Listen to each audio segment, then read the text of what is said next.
My name is Mike Saunders and this is The Brave Narrative. We're in the middle of a series called Love Your Work. If you want to see the previous videos, just please go and check them out. We're talking about motivation, what motivates you and how you can love what you do. The Ikea effect is very, very interesting. If we think about it like this, Ikea built their model around creating furniture that you would assemble at home and that you would go and buy that.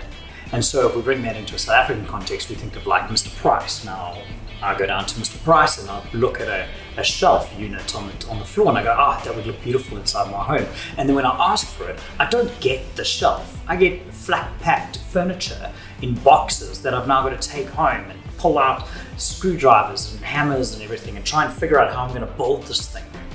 Now, it sounds like from a consumer point of view that you're not actually giving me the shelf, you're giving me a job to do.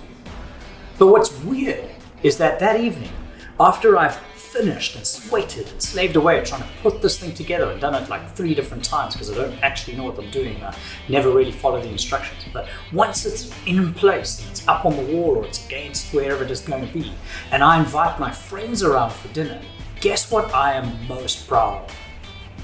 That piece of furniture. That Mr. Price furniture on the side. If I went to a very expensive place and just bought a piece of furniture that came to the house, I just stare at it. But for some reason I feel more proud about the thing that I created. And that's the point of this.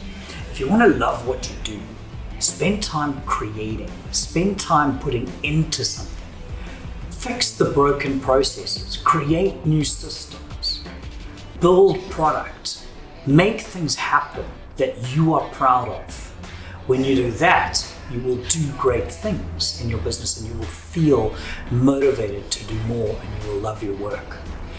I spent a lot of my time as a creative building a creative business. And the more time I spent building as a leader, the less time I spent creating. And I only started to love what I do again when I started to take on personal projects where I created things. And that started the whole process of me writing books.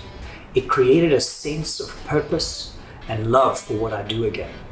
So make sure that you spend time creating in your space. That sweat equity will create a massive sense of pride in your work.